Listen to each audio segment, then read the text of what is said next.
Hello बच्चों, let's see this question. The question says that the polynomial fx equals to ax cube plus bx minus c is divisible by the polynomial gx equals to x square plus bx plus c and c is not equals to 0 if ab equals to 2, ab equals to 1, ac equals to 2 और c equals to 2b.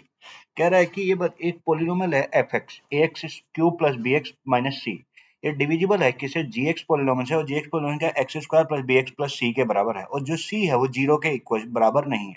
तो ये कब होगा? जब ab की value 2 होगी, ab की value 1 होगी और ac की वैल्यू 2 होगी या c की वैल्यू क्या होगी? 2 भी होगी।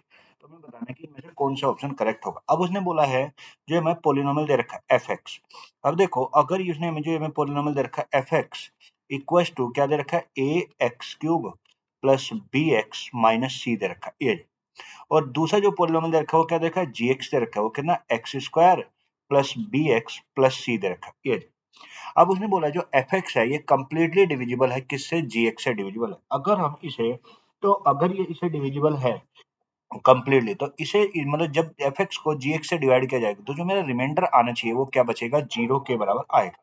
जो रिमाइंडर आएगा वो किसके? 0 के। तो अगर इसे मैं इससे डिवाइड करूं और रिमाइंडर निकालूं तो अगर हम यहाँ पे इससे डिवाइड करें, अब देखो अगर मैं इसे इससे डिवाइड करूंगा ये, तो ये मैं मान लो ये डिवाइड कर ये तो ये होगा x square plus b x plus सी।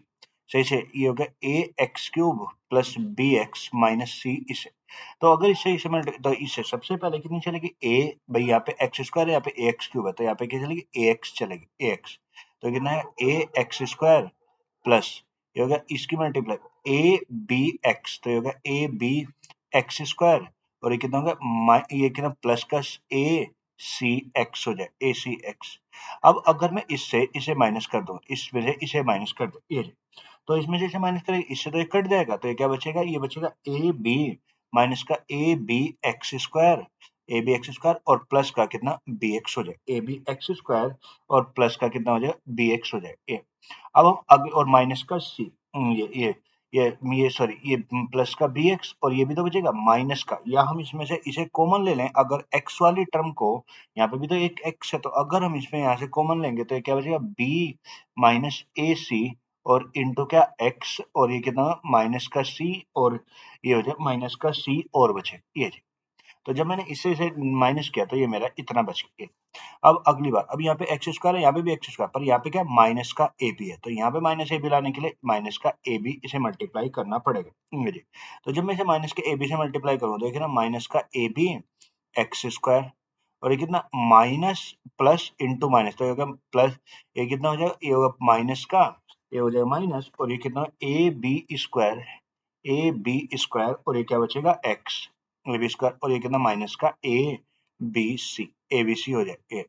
अब अगर मैं इसे माइनस इसे सेपरेट करता हूँ ये प्लस और ये क्या ना प्लस ये, तो इससे तो ये कट गया, ये कट गया। अब क्या बचेगा? यहाँ पे बचेगा ए बी स्क्वायर, ये तो ए बी स्क्वायर और यहाँ पे से ये प्लस का है तो ये प्लस का बी और माइनस का ए सी, क्योंकि एक्स वाले टर्म को एक साथ लिख लेंगे और माइनस का तो ये प्लस का ये क्या बचेगा? ए बी सी माइनस कितना? सी ये बचेगा ये। अब देखो अब ये डिवाइड नहीं होगा क्योंकि यहाँ पे एक्स स्क्वायर है और यहाँ पे ये आ गया, तो मेरा इतना ये मैंने जब इसे डिवाइड किया तो ये आ गया। अब देखो मेरे हिसाब से रिमाइंडर कितना बचा है? ये बचा, मेरे हिसाब से रिमाइंडर बचा ये। बट हम जानते हैं अगर ये एफ एक्स से जी एक्स कम्प्लीटली डिविजिबल है तो मेरा रिमाइंडर क्या होना चाहिए? भाई जो मेरा रिमाइंडर होना चाहिए, रिमाइंडर किसके बराबर होना चाहिए? रिमाइंडर होना चाहिए 0 के बराबर। जो रिमाइंडर है वो किसका है? 0 के बराबर। तो अगर रिमाइंडर 0 के बराबर नहीं, तो अगर मैं इसे 0 के बराबर पुट कर दूं, रिमाइंडर क्या होना? 0 के बराबर। तो अगर मैं इस चीज को 0 के बराबर पुट कर दूं तो होगा a b square plus b minus a c और एक्स प्लस कितना होगा? ए बी सी माइनस सी किसके बराबर होगा? 0 के बराबर होगा ये, 0 के। अब देखो ये चीज 0 कब हो सकती है? भाई ये चीज अगर इसे 0 होना है तो ये चीज 0 तभी हो सकती है जब इसमें दो पार्ट ये, एक तो ये वाला पार्ट, भाई ये 0 तभी हो गई रिमाइंडर जब ए बी सी ए बी नहीं a b c minus c equal to 0 हो, a b c minus c equal to 0 हो, एंड दूसरा क्या होगा? A b square plus b minus a c किसके बराबर हो? 0 के बराबर। जब ये दोनों पार्ट क्या हो? 0 के बराबर हो। अब देखो अगर ये दोनों पार्ट 0 के बराबर होने हैं तो इसे अगर हम 0 के बराबर कैसे, अब देखो अगर इसे 0 के बराबर पुट करें तो सबसे पहले हम इसमें से, अगर इसमें से मैं सी इधर लेके आ जाऊँ भाई, इसे इस वाले को देखते हैं, ये ए बी सी, तो ये होगा a b c minus c equal to, अगर इसे 0, तो अगर मैं इसकी बात करूं तो इसमें से सी इधर माइनस का इधर आया प्लस का, तो a b c equal to कितना सी, तो सी से सी कट गया, तो मेरा ए बी किसके बराबर आ गया, 1 के बराबर आ गया। एक तो मेरा निकल के आ गया ए बी इक्वल टू कितना आ गया 1। अब देखो ए बी तो मेरा निकल के आ गया 1 के बराबर होगा ए।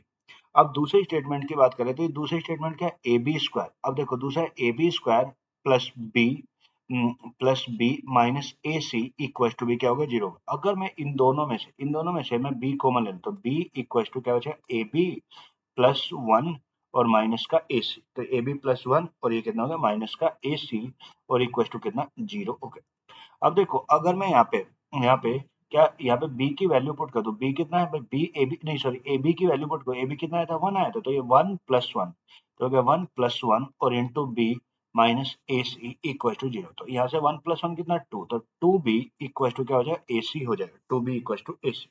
तो अगर मैं यहाँ से c की वैल्यू निकाल तो c की वैल्यू कितनी है भाई, c की वैल्यू तो कितना 2b अपॉन ए आ जाएगी, c कितना है 2b अपॉन ए, तो ये मेरा आ गया, ये 2b अपॉन कितना हो गया 1 हो गया, ये जी। तो ये इतनी बात तो ये होगी c equal to 2b upon a। तो यहाँ पे अब देखो, यहाँ पे जो इन चारों ऑप्शन में से ये है, तो यहाँ पे अगर मैं बात करूं तो अगर इसे हम और सिंप्लीफाई करें, अगर मैं c equal to 2b upon a है, तो अगर मैं ऊपर नीचे a से मल्टीप्लाई कर दूं, ऊपर नीचे a से मल्टीप्लाई कर दे, तो ये 2ba हो जाएगा, तो ये 2ba यानी 2, ये क्या बचेगा भाई, ये मेरा यहाँ से हो जाएगा। अगर मैं यहाँ पे इनकी वैल्यू, या हम ये कर सकते हैं, ये 2b अपॉन ए, तो ये कितना होगा 2 अपॉन ए स्क्वायर, ये हो जाए ये। अब देखो यहाँ पे जो मेरा इन चारों ऑप्शन में से, तो मेरी सी की वैल्यू ये निकल के, अब उसने हमें ऑप्शन दे रखे हैं ए बी इक्वल टू 2, तो हमारा जो यहाँ पे करेक्ट ऑप्शन आया वो किसके आ रहा है, ए बी इक्वल टू किसके आ रहा है 1 के बराबर आया है। सो द अब तो सो द जो यहाँ पे ऑप्शन मैच कर रहा है, so the correct option is a b equal to कितना है 1 के बराबर है, a b equal to 1, that is option number b. जो मेरा ऑप्शन क्या है, बी इज द करेक्ट है।